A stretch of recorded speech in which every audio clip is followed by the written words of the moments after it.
Hello guys. आप सभी का हमारे यूट्यूब चैनल सरकारी गुरु पे आपका स्वागत है। और आज सीबीएसई स्टूडेंट्स के लिए एक नोटिफिकेशन आया है सीबीएसई बोर्ड के द्वारा। मैं आपको ये नोटिफिकेशन पढ़ के बता रहा हूँ। इसमें ये डिसीज़न इसलिए लिया गया था क्योंकि ये नोटिफिकेशन इसलिए है क्योंकि 10th और 12th की सीबीएसई वालों की बोर्ड एग्ज़ाम अभी पेंडिंग है।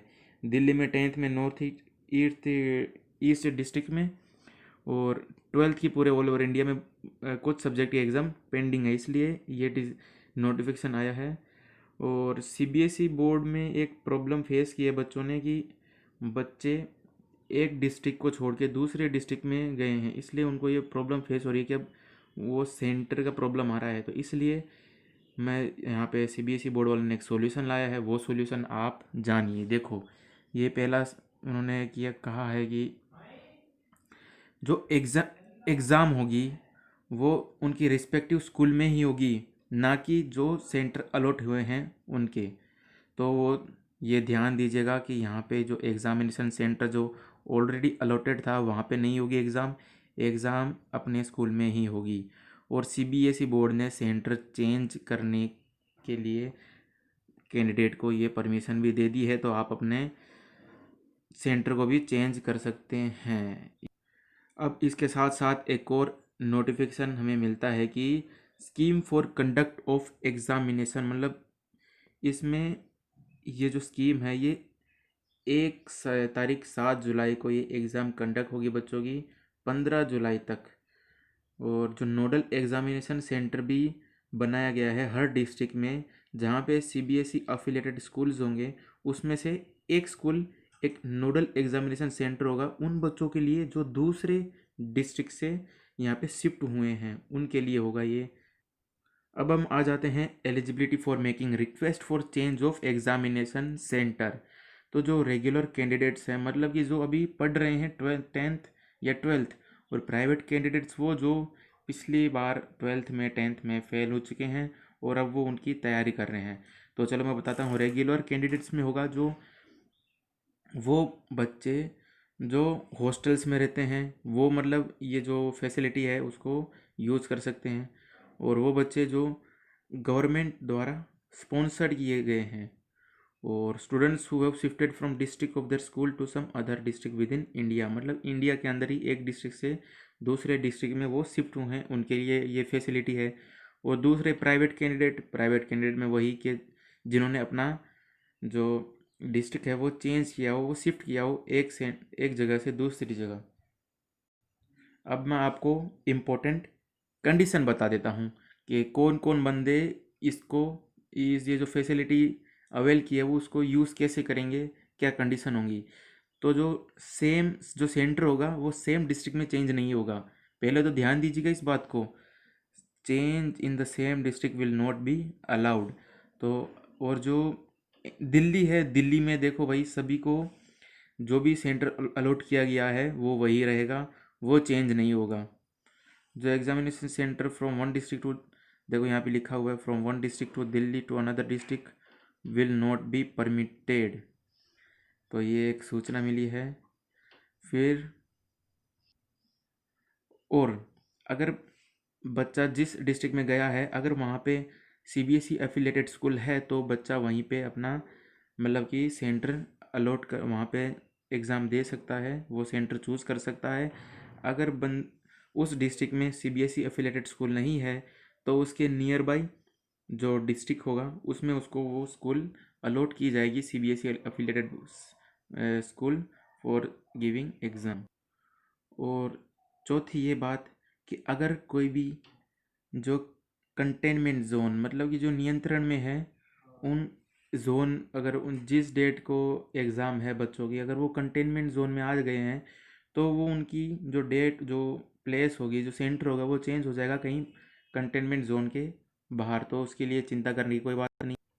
और जिन बच्चों ने अपना जो सेंटर जो प्राइवेट कैंडिडेट्स हैं और ये जो second chance compartment failure of previous year, जो जितने भी ये बच्चे हैं जिन्होंने अपना सेंटर मतलब डिस्ट्रिक्ट चेंज नहीं किया है तो उन्हें अपने वहीं जो पहले वाला जो सेंटर था 18 मार्च से पहले जो वो सेंटर जहाँ तक वो आ रहे थे उन्हीं सेंटर में उनको एग्ज़ाम देनी है, वहीं पे उनकी कंडक्ट होगी।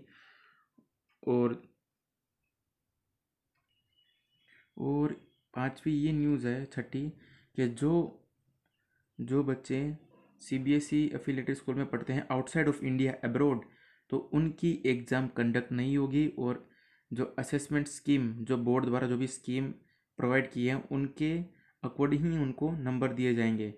और सातवीं बात कि result in respect of subject whose examination will not be conducted by the board will also be declared as per assessment scheme to be decided by the board. मतलब कि जो सब्जेक्ट की एग्ज़ाम नहीं लगी है, तो वो भी बोर्ड के अकॉर्डिंग ही वो उसके मार्क्स दिए जाएंगे बच्चों को, जो स्कीम होगी उसके। और जो विकलांग बच्चे हैं, जो मतलब कि दूसरों की मदद की ज़रूरत पड़ती है, उनको असिस्टेंट मतलब कि कोई साथी की ज़रूरत पड़ती है एग्ज़ाम को लिखने में, तो उनके लिए एक बढ़िया स्पेशलिटी है कि अगर वो पीयर मतलब कि वो चाहते नहीं है कि एग्ज़ाम दें, तो उनके लिए भी ऐसी नई स्कीम बोर्ड ने तैयार कर रखी है। तो उनका रिज़ल्ट उन इस स्कीम के हिसाब से उनका रिज़ल्ट बनाया जाएगा। मतलब उनको पेपर ना दे, फिर भी वो उनके मार्क्स उनको बोर्ड द्वारा दिए जाएंगे। और जो भी लास्ट डेट होगी ये इन एक्टिविटी की, वो चेंज नहीं होगी, ये याद रखना। ये जो भी ये स्कीम यहाँ पे लिख रखा है, last date of any activity will not be change under any circumstances, वो केस किसी भी हाल में चेंज नहीं होगी। और no request for conduct of examination will be entertain, मतलब कोई भी रिक्वेस्ट होगी कि भाई रिकंडक्ट करें, वो इंटरटेन नहीं होगी। मतलब एग्ज़ाम अब की बार फिक्स है, लग के ही रहेगी। और रिकंडक्ट का कोई ऑप्शन नहीं है, मतलब एग्ज़ाम अगर लग गई तो दोबारा से एग्ज़ाम देने का कोई ऑप्शन नहीं है बच्चों आपके पास। अब बच्चों हमने ये जो इम्पोर्टेंट कंडीशन थी वो तो हमने पढ़ ली। अब मैं आपको बताता हूँ how to make the request. अब रिक्वेस्ट कैसे करेंगे? देखो, CBSE will accept request of candidate for change of examination centre only through their school. मतलब आप अपनी स्कूल के द्वारा ही जो रिक्वेस्ट कर सकते हैं बोर्ड को। और ये जो रिस्पॉन्सिबिलिटी होगी वो स्कूल वालों की होगी कि वो अपने स्टूडेंट से कांटेक्ट करें कि वो अपने डिस्ट्रिक्ट में हैं या कहीं और चले गए। और ये जो भी रिक्वेस्ट स्टूडेंट द्वारा की गई होंगी उसको ये ई परीक्षा पोर्टल पे उनको शो करना पड़ेगा स्कूल वालों को। अब देखो, request in any other mode will not be entertain bye the board. मतलब और कोई भी इधर व्हाट्सएप, कोई मैसेंजर हो, ईमेल, कुछ भी नहीं चलेगा। सिर्फ जो ये प्रोसेस बताई गई है ई पोर्टल द्वारा, उसी से ही ये जो इन्फॉर्मेशन है स्टूडेंट्स की वो शो करनी है। और दूसरी बात, सॉरी फॉर डिस्टर्बेंस, और दूसरी बात कि स्कूल एक जेन्युइन रिक्वेस्ट जो एक प्रोसेस को फॉलो करेगा, जिससे कि वो अपनी, सॉरी मैं ये कह रहा था, फिफ्थ पॉइंट में ये बोल रखा है कि school will process the genuine request made by the student. मतलब कि जो जेन्युइन रिक्वेस्ट होगी उसी को प्रोसेस करें और उसी को ही रिकमेंड करें सीबीएसई बोर्ड को to change the district for appearing the examination as per rule. और छठा ये बोल रहा है school will ensure that all request receive from the students regarding change in district for appearing the examination are upload in e portal correctly. तो जो ई portal है उस पर उनकी इन्फॉर्मेशन अच्छी तरह से अपलोड करें। और इसमें स्कूल के लिए ये इन्फॉर्मेशन है कि ये जो लिंक है एक बार क्लोज होने के बाद, एक बार सबमिशन हो गया फिर ये वापस ओपन नहीं होगी। मतलब कि एक बार आपने जो डिस्ट्रिक्ट, बच्चों ध्यान रखना, अगर एक बार आपने डिस्ट्रिक्ट जो चेंज कर लिया तो वापस से कोई चांस नहीं कि आप दोबारा से अपना सेंटर चेंज कर सकें।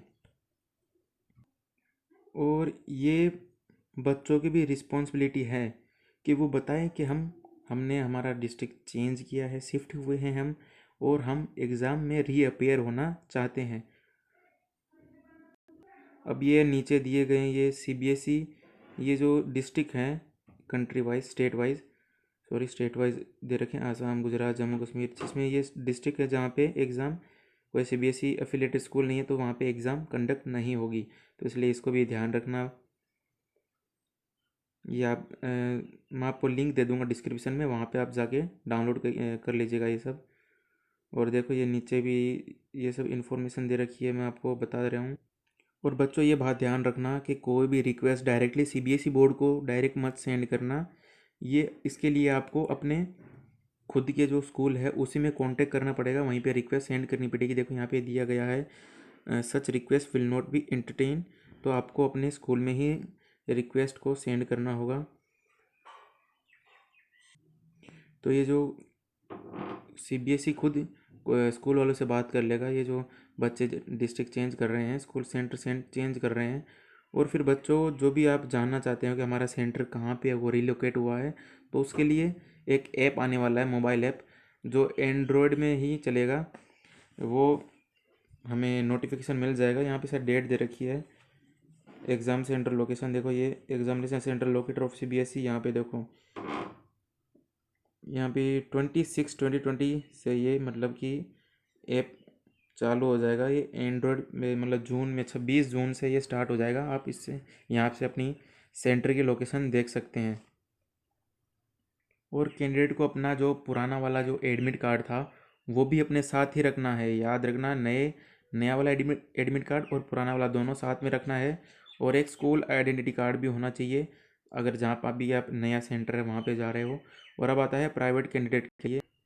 और वो बंदे प्राइवेट कैंडिडेट्स के लिए ये था ऊपर वाला सब कुछ, रेगुलर कैंडिडेट के लिए था। अब जो प्राइवेट कैंडिडेट्स के लिए ये है कि जो ये परीक्षा सुविधा, ये एक ऐप है, वहाँ पे जाके मतलब प्राइवेट कैंडिडेट में देखो ये आ जाते हैं कि जो दूसरी चांस, जो दूसरा कंपार्ट सेकंड चांस कंपार्टमेंट है उनके लिए, जो पिछले साल फेल हो गए थे, जो इम्प्रूवमेंट का दे रहे हैं, एडिशनल सब्जेक्ट की दे रहे हैं, female candidate of NCT of Delhi, मतलब ये सब ऊपर दे रखे हैं, आप देख लेना। ये सब प्राइवेट कैंडिडेट में आते हैं। अगर आप प्राइवेट कैंडिडेट में आते हैं तो ये परीक्षा सुविधा ऐप है, वहाँ पे जाके आप अपनी ये जो एग्ज़ामिनेशन सेंटर है वो चेंज कर सकते हैं।